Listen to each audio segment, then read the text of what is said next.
Well, my visit to Japan is based on an invitation extended to me by Sasakawa Peace Foundation to have a lecture here and to meet uh, scholars and experts.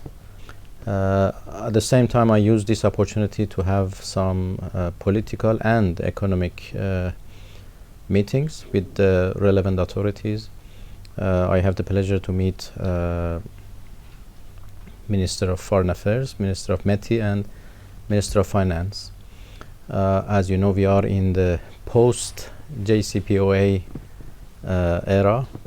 After the nuclear deal, sanctions are lifted, and there are huge opportunities to expand bilateral relations between Iran and Japan in all fields, especially in economic fields. And I'm going to meet also many leaders of the banks and companies, Japanese companies, and I believe that and I hope that this visit can contribute to more expansion of relations between Iran and Japan.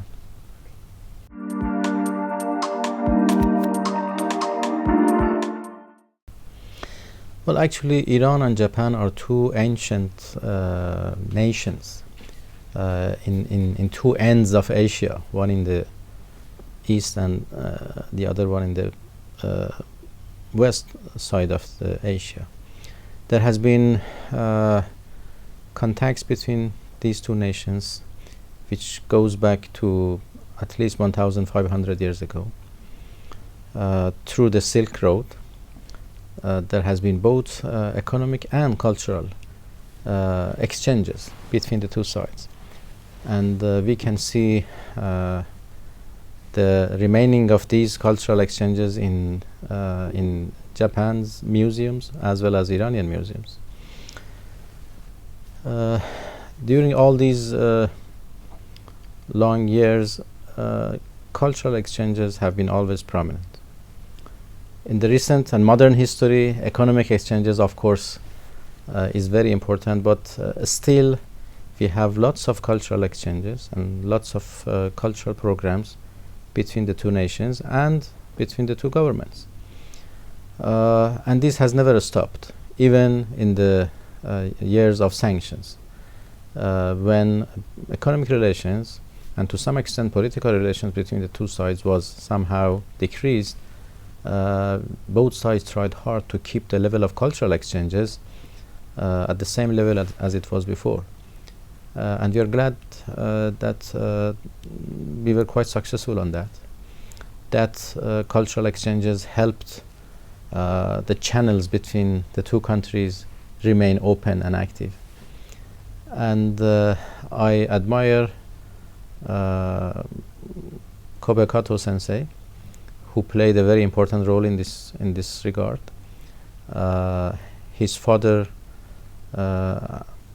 had some connections with Iran. He had traveled to Iran and discovered some pottery methods which were used in ancient Iran, and he used them in his art work. The legacy was continued by his son, Kobe Kato sensei. When I met him for the first time, it was quite impressive for me to see that old Iranian techniques are used here in Japan to produce very beautiful modern art. So I decided to make a connection between him and Iran and Iranian art centers. That was a very successful experience. He has had several exhibitions in Iran so far. He has traveled to Iran. He has very well received by art centers in Iran.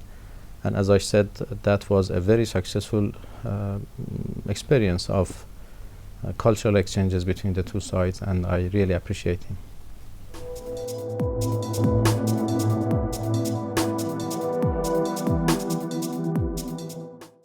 We believe that in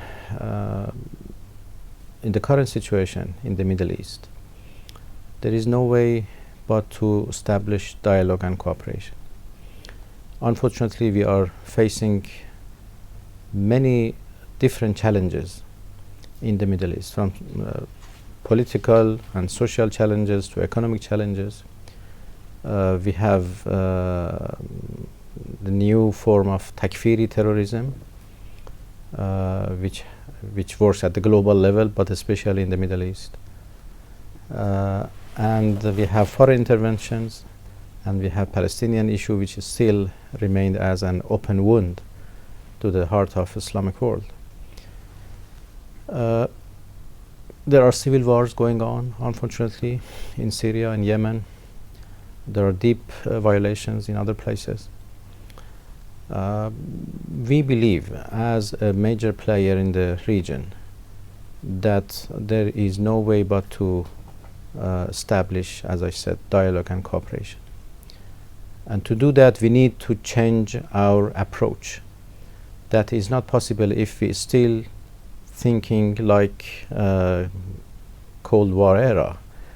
There is no win-lose game anymore in the international international community. We have to go for a win-win game, and that new approach should be adopted by all parties. Iran, for has actually taken that approach when it comes to the nuclear negotiations. Iran entered into negotiation with 6 major powers, and the negotiation was successful when both sides, Iran and the other side, took the same position, same approach of a win-win solution. So we believe that there are lessons to be learned from this successful experience for the whole region, and actually for the international community. There is no military solution to the very sophisticated problems in the Middle East. We have to go for political solutions. We have to go and build understanding. We have to go and build cooperation, and that can be done only through dialogue. We are fully prepared to engage into dialogue and discussion and negotiations with other partners in the Middle East, so we can achieve and we can build understanding, and based on that we can start cooperation, and so we can move towards peace and prosperity for the whole region.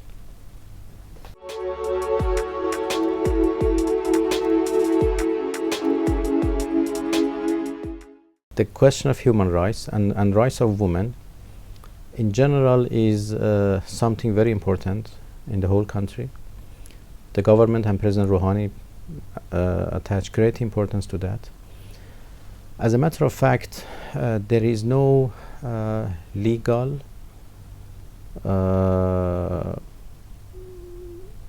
obstacle for women to participate in social, economic, and even political activities.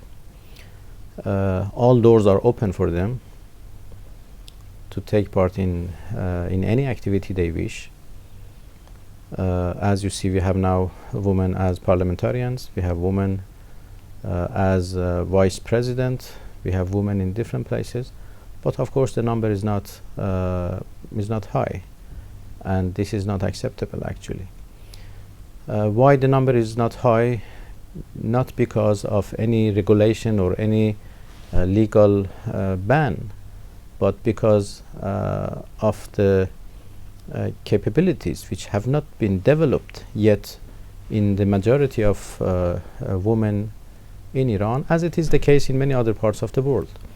So the program of the Iranian government is to empower women at all levels, so they can present their capabilities, they can develop their capabilities, and contribute to the progress of the society in a much better way.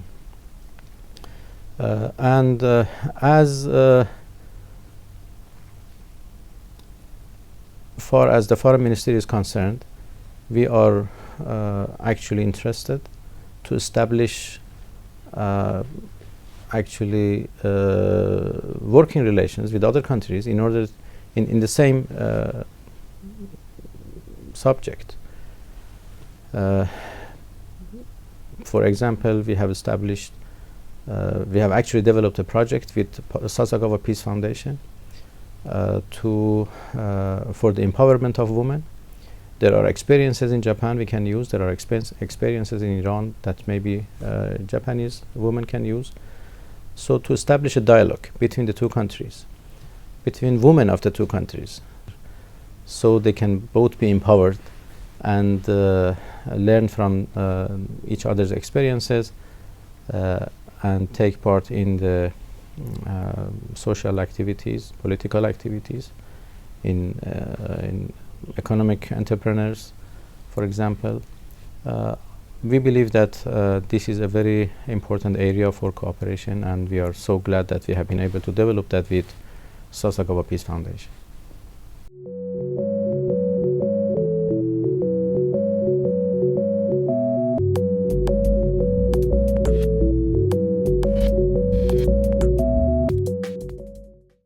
Well, that is actually an excellent program.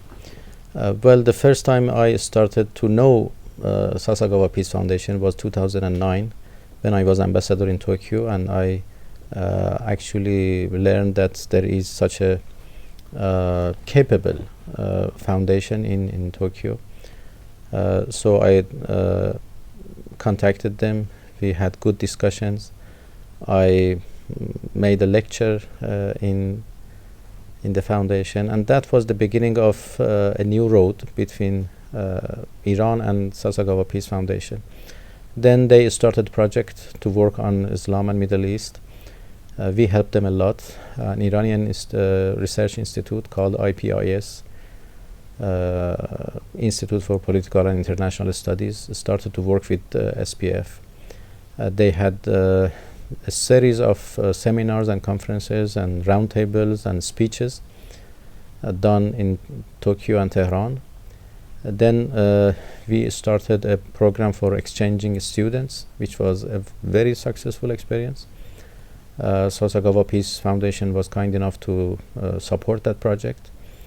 So each year a group of 10 or so Iranian and Japanese students are coming to each other's capitals. Many of those Iranian students are my students. I have been in touch with them after they returned from Tokyo. They are quite satisfied. They have found a new image of Japan, and I'm sure they would play important role for the future of Iran-Japan relations, because they are mostly students who will enter into foreign office as young diplomats. Then we came to this project of women's empowerment, which is at its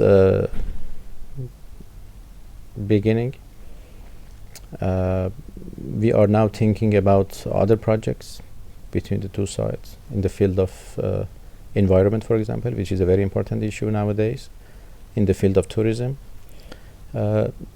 So the relation between Iran and Sasakawa Peace Foundation is actually promoting and expanding into new areas. So things are moving forward. We appreciate that, and we are fully prepared to continue our cooperation with Sasakawa Peace Foundation.